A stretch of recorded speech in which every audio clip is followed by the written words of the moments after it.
안녕하세요. 옥목사 맞춤TV의 김송 목사입니다. 오늘은 북이스라엘에 대한 내용을 좀 정리하면서 특별히 그 여로보암에 대해서 함께 좀 살펴보면 좋겠습니다. 여로보암은 북이스라엘을 시작한 왕이지만 사실은 초기 세팅한 왕이기도 하고, 또 여로보암이 결국 북이스라엘 전체의 역사에 미친 영향이 있기 때문에 그 여로보암을 좀 한번 살펴보는, 여로보암의 어떤 영향력을 좀 살펴보는 것은 의미가 있다고 생각합니다. 그래서 여로보암이 미친 영향력과 그 의미에 대해서 살펴보도록 하겠습니다. 자, 처음에는 여로보암에게 주어진 기회가 있었습니다. 다윗 왕의 나라를 여로보암에게 나누어 주셨다, 이렇게 말하고 있거든요. 솔로몬 왕의 잘못한 부분으로 인해서 하나님께서는 그 나라의 일부를 여로보암에게 나눠주기로 합니다. 우상 숭배라든지 또 다윗과 같은 길로 행하지 아니한 솔로몬의 모습을 보면서 더 이상은 안 되겠다, 이렇게 판단하시고 여로보암에게 나라의 일부를 주기로 합니다.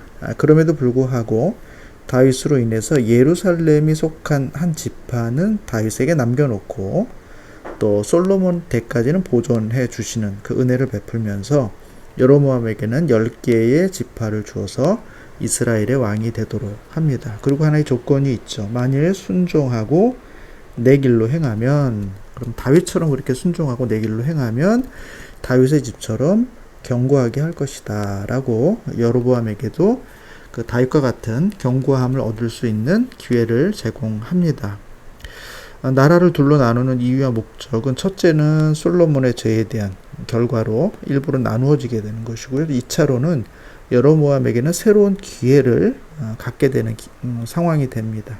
다윗 왕조와 같은 나라를 이룰 수 있는 기회가 여로보암에게도 있게 되는 것이죠. 그리고 3차는 여로보암이 유다를 긴장하게 하는 효과를 가지게 됩니다. 남쪽과 북쪽이 있는데 북쪽에 여로보암이 있음으로 인해서 남유다가 긴장하게 되지만, 그럼에도 불구하고 남유다 자체의 그런 어떤 생존을 위협하지는 못하도록 그렇게 하신다라고 되어 있습니다. 그래서 솔로몬 때 둘로, 그 이후에 둘로 나눠지는 그 이유와 또 어떤 면에서의 그 내부적 그런 목적을 간단하게 살펴볼 수 있겠습니다. 자, 그럼 여로보암은 어떤 선택을 했느냐? 결과적으로 보면 실패를 합니다. 하나님의 약속을 믿지 못하고 인간적인 두려움에 사로잡히게 되고요. 종교적 중심이 예루살렘에 있었기 때문에 그 예루살렘에 있는 남유다를 갖지 못하고 이스라엘 백성들이 예루살렘으로 절기를 지키기 위해서 간다, 제사를 지키기 위해서 가기 때문에 그 정통성에 본인이 위협이 될 것이라는 위기의식을 갖게 됩니다. 그리고 결국 민심이 돌아서서 나중에 백성들이 자신을 위협하지 않겠는가 하는 두려움과 염려를 갖게 됩니다. 그로 인해서 여로보암이 결정적인 잘못을 하게 됩니다. 두 금송아지를 만들고 단과 베델, 그러니까 이스라엘의 북쪽에는 단을, 남쪽에는 베델을, 이렇게 두 단을 만들어서 산당을 만들고 예루살렘까지 갈 필요가 없다, 단과 베델에서 제사를 드리면 된다, 이렇게 정하게 되는 것이죠. 그리고 레위 지파가 아닌 일반 백성을 제사장으로 삼게 됩니다. 아마 제사장들이 이 나라가 둘로 나누어지면서 아마 전국에 흩어져 있던 제사장들이 이제 예루살렘으로 다 모이지 않았을까 싶은데요. 그 제사장의 부족 때문인지 모르겠습니다만, 하여튼 이 제사장의 그런 직분을 일반 백성에게 임의로 넘기게 되는 것이죠. 그리고 유다의 절기가 유사하지만 다른 날을 정합니다. 그래서 자기 마음대로 절기를 정하게 되는 것이 아주 큰 패착이 되는 것이죠. 자기 마음대로 정해서 베들에서 분향했다라는 기록이 열왕기상 11장에 나와 있게 되는 것입니다. 결과적으로는 다윗의 길로 가지 못하고 실패에 이르게 되었다는 것입니다. 이것이 여로보암의 첫 번째 아주 큰, 그리고 대표적인 큰 잘못이 되는 것이죠. 그로 말미암아서 여로보암이 죄와 심판을 받게 되는데, 여로보암의 죄를 정리하면 다음과 같습니다. 그의 악한 길에서 돌이키지 않았다는 것입니다. 이 일 후에도, 이 일이 뭡니까? 선지자를 보내서 여로보암의 잘못을 지적하고 경계했음에도 불구하고 백성들을 산당의 제사장으로 삼았다라는 것입니다. 잘못했다, 그렇게 하면 안 된다라고 경고했음에도 불구하고 그 죄를 벗어나지 못하고 그 죄를 고착하게 됐다라는 것입니다. 이 일이 여로보암 집에 죄가 됐고, 그 다음에 그 집이 땅에서 끊어져 멸망하게 되었다라고 이렇게 보게 되는 것이죠. 결정적인 문제가 되는 것입니다. 그래서 열왕기상 14장에는 여호와께서 여로보암의 죄로 말미암아 이스라엘을 버리셨다. 여로보암의 죄로 이스라엘을 버리게 되는 것입니다. 왜냐하면 이는 그도 범죄하고, 이게 중요합니다. 여로보암도 범죄하고, 그 다음 두 번째 이스라엘로 범죄하게 하기 때문이다. 그러니까 여로보암의 죄는 자기의 범죄만 있는 것이 아니라 거기에 확대돼서 이스라엘 전체를 범죄하게 만드는 그런 문제가 됐다는 것입니다. 그래서 이스라엘 전체가 하나님 앞에서 범죄하는 백성이 되도록 만들었다라는 것입니다. 이것이 가장 여로보암이 갖게 되는 큰 죄라는 것이죠. 이로 인해서 그 죄에 대해 하나님 심판하시게 되는데요.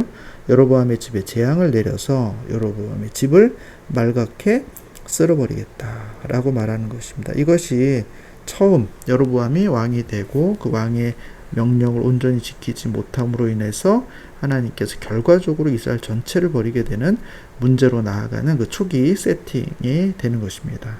자, 그 다음에 이제 여로보암을 심판하실 때 하나님께서 바하사를 들어서 심판하시게 되는데, 바하사는 아히야의 예언대로 바하사가 여로보암의 온 집을 쳐서 다 멸하게 됩니다. 그러니까 심판의 도구로 하나님께서 바하사를 쓰는 것이죠.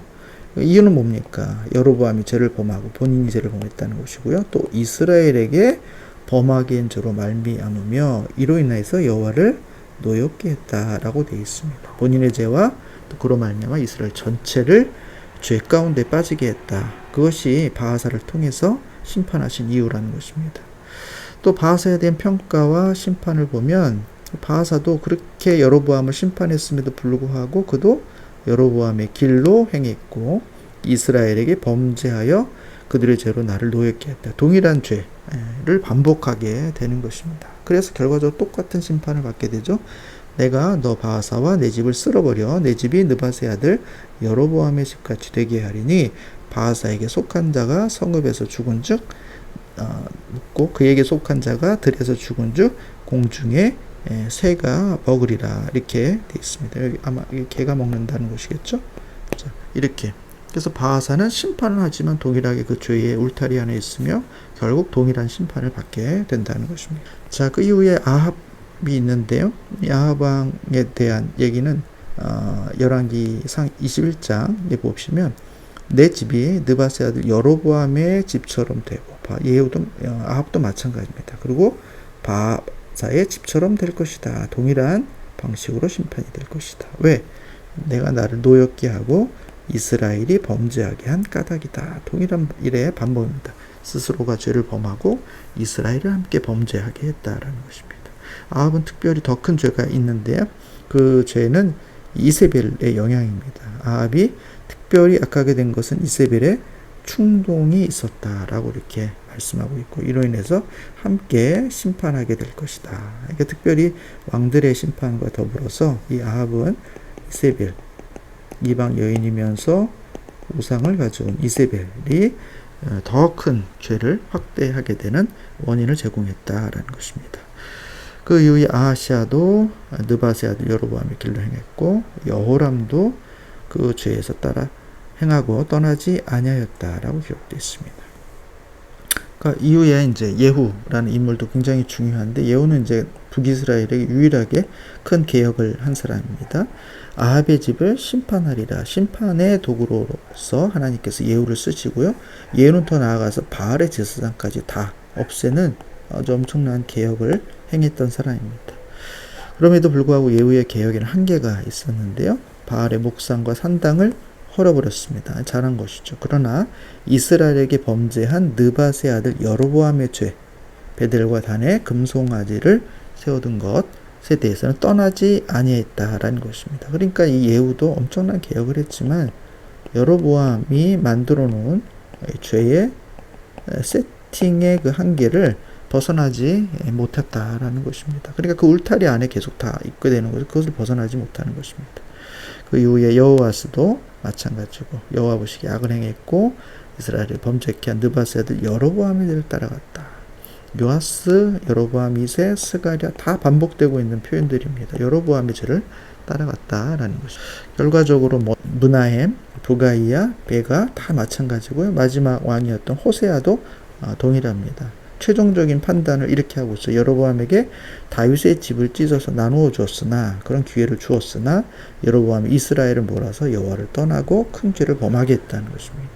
이스라엘 자손이 여로보암이 행한 모든 죄를 따라서 행하며 거기서 떠나지 않았다. 결국 그 테두리, 그 한계에 머물러 있었다라는 것입니다. 그래서 선지자가 말씀하신 대로 이스라엘 그 앞에서 내쫓았다.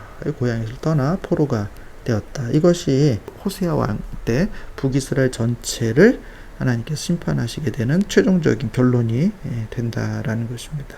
그 여로보암의 죄를 벗어날 수 없었다는 것이죠. 북이스라엘 멸망 이후의 희망이라고 볼 수 있을지 모르겠습니다만, 여로보암이 처음에 죄를 범했을 때 하나님께서 예언한 일이 있죠. 남유다의 요시야 왕이 베델의 제단과 산당을 헐 것이다 라고 되어 있습니다. 그러니까 아마 아무도 이것을 헐지 못했는데 북이스라엘에는 그 죄의 근원을 제거하지 못했는데, 이 요시야 왕, 남유다의 요시야 왕이 이 일을 할 것이다 라고 했고, 실제적으로 요시야 왕 때 북이스라엘이 멸망하고 남유다를 종교적으로 개혁할 때 베델에까지 올라가서 그 제단과 산당을 다 헐고 있는 그런 모습을 보게 되는 것이죠. 어떤 면에서 그것이 하나의 희망일 수도 있겠다. 그 땅에는 그런 생각도 해보게 됩니다. 이스라엘 여러 왕이 사마리아 각 성읍에 지어서 하나님을 경록케 한 산당을 제거했다. 그게 누굽니까? 남유다의 요시야 왕이라는 것이죠. 그런 측면에서 그 땅에 다시 한번 희망의 가능성을 이야기하는 것으로 마무리하고 있는 것은 아닌가 하는 생각들을 해보게 됩니다.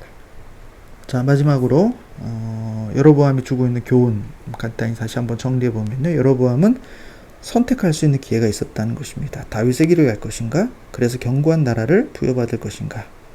이런 기회가 있었다는 것입니다. 그러나 그렇게 하지 못했다는 것이죠. 여로보암은 약속을 믿지 못하고 두려움과 불신 때문에 하나님의 말씀에서 벗어나는 결정을 하게 됐다라는 것이죠. 이 모습을 보면서 어쩌면 이 아담과 참 유사하지 않은가 이런 생각들을 하게 됐습니다. 아담에게도 기회가 있었죠. 하나님의 말씀에 순종한다면 더 나은 모습으로 향할 수 있었고요. 그러나 그 말씀에 순종하지 않음으로 결국 타락하게 됐고, 본인이 죄를 지은 것뿐만 아니라 모든 인류의 그 죄의 영향력을 갖고 왔고, 그 타락의 범주에서 벗어날 수 없는 한계에 가두어 버리지 않았는가 하는 생각들을 해보게 됩니다. 그래서 여로보암을 보면, 또 북이스라엘을 보면 이 아담의 모습과 유사한 측면들이 있지 않나 하는 생각들을 해보게 되고요. 여로보암은 왕이었기에 그가 만든 불의한 제도가 이스라엘 전체 백성들을 죄로 이끌었다라는 것입니다. 한 개인, 왕으로서 개인이지만 이 왕은 전체를 대표하고 전체에게 영향을 주고 그 제도를 만들고 그것이 나라, 백성 모두의 죄로 이끌어가게 된 죄의 확산으로 이어진다라는 것이죠. 그만큼 대표의 중요성이 있고요. 왕의 중요성이 있고, 그로 인해서 큰 피해가 될 수도 있고 큰 영광이 될 수도 있다는 것이죠. 여로보암 이후의 왕들도 그 영향력을 벗어나지 못했습니다. 참 재밌지 않습니까? 이전의 왕이 잘못해서 심판의 도구로서 그 역할을 했는데 동일하게 그 죄를 반복하게 된다라는 것입니다. 그래서 동일한 심판을 또 받게 되는 것이고, 그러니까 사람이 또 심판을 받지만 또 반복하고 또 심판을 당하고 또 반복하고, 이런 역사의 반복이 바로 북이스라엘의 역사라는 것이며, 더 나아가서 이게 인류의 역사이기도 하고 우리 개인의 그 한계라는 측면도 생각해 볼 수 있다라는 것이죠. 그리고 또 한 가지를 볼 수 있는 것은 이방 여인과의 통혼, 그 다음에 우상의 유입이 더욱 죄를 가속화시킨다는 것입니다. 그리고 그것에 대해서 더 엄중한 심판이 임하고 있다라는 사실을 우리가 기억해 볼 필요가 있습니다. 그래서 이방인과의 통혼, 그 다음에 우상의 유입과 또 섬김, 얼마나 위험한 일인가를 보게 되는 것이죠. 북이스라엘로의 분할이 주고 있는 또 측면에서 긍정적 측면이, 남유다의 입장에서 볼 때 이 북이스라엘을 분할하게 함으로써 어떻게 보면 남유다를 지키는 방법이 되기도 했다라는 것입니다. 만약에 이 이스라엘이 남유다로 이렇게 나누어지지 않았다면 어쩌면 이 영향력이 그 안에 가두어지지 않고 남유다로서 넘어올 수도 있었다는 것이죠. 실제로 남유다의 역사 속에는 그런 일이 일어날 뻔했습니다. 아달랴라는 존재, 이제 이세벨의 딸이었는데 이 아달랴가 남유다 왕의 아내가 되면서 이 남유다에도 북이스라엘 영향으로 해서 큰 문제가 생길 뻔했는데 그 위기를 극복하게 되는 것이죠. 이 나라가 둘로 나눠짐으로써 오히려 남유다를 오랫도록 보존할 수 있는 그런 방법이 되기도 했다라는 측면도 있을 거고요. 이스라엘은 남유다에게는 자극과 경계를 만들어줬다는 거죠. 남유다는 가까이서 북이스라엘을 보면서 저렇게 하면 어떤 위험이 있고 저렇게 하는 것이 우리로 하여금 문제를 만들어낼 수도 있고 우리에게도 영향이 있을 수 있다라는 생각을 가지고 아마 북이스라엘의 모습을 보면서 때로는 오염되는 위기를 겪기도 했지만 때로는 자극이 되고 경계를 만들어 주기도 했다라는 것이며 대표적으로 호세아 때 이스라엘은 아수르에서 멸망당했지만 당시에 히스기야는 그들이 히스기야가 오히려 하나님을 의지하고 기도함으로써 하나님의 도우심으로 위기를 극복하게 되는 것이죠. 그래서 북이스라엘의 그런 모습이 남유다에게는 반면교사로서 또 영적인 자극으로서 작동되고 있다라는 것입니다. 자, 그런 측면에서 보면 이 북이스라엘의 역사를 통해서 여로보암이 그 한계를 만들어 놓았으나 그 한계 속에는 또 남유다를 위한 또 긍정적인 측면들, 또 남유다를 더 온전케 하기 위한 측면들, 경계하기 위한 측면들이 함께 반영되고 있다라는 것을 볼 수 있게 됩니다. 이렇게 역사를 본다는 것은 상당히 또 재미가 있습니다. 이렇게 한 왕에 대한 이야기면서 또 나라 상호 간에 또 한쪽이 잘 되는 것이 한쪽에 위험이 되기도 하고 한쪽이 어려운 것이 또 상대적으로 이쪽에 도움이 되기도 하는 그런 아주 그런 상호 관계들이 이루어지고 있는데 그런 것들을 볼 수 있는 그런 내용들이 이 열왕기사에 잘 나와 있지 않나 생각합니다. 아마 이런 측면으로 또 북이스라엘의 역사를 보고 남유다와 비교해 본다면 훨씬 열왕기서를 읽는 재미가 있을 거라고 생각합니다. 네, 북이스라엘 여로보암의 보암에 대한 특별한 내용들은 여기서 마치도록 하겠습니다. 다음에는 남유다의 그 다윗과 관련된 부분들로 한번 남유다 전체를 이어보는 시간을 갖도록 하겠습니다. 감사합니다.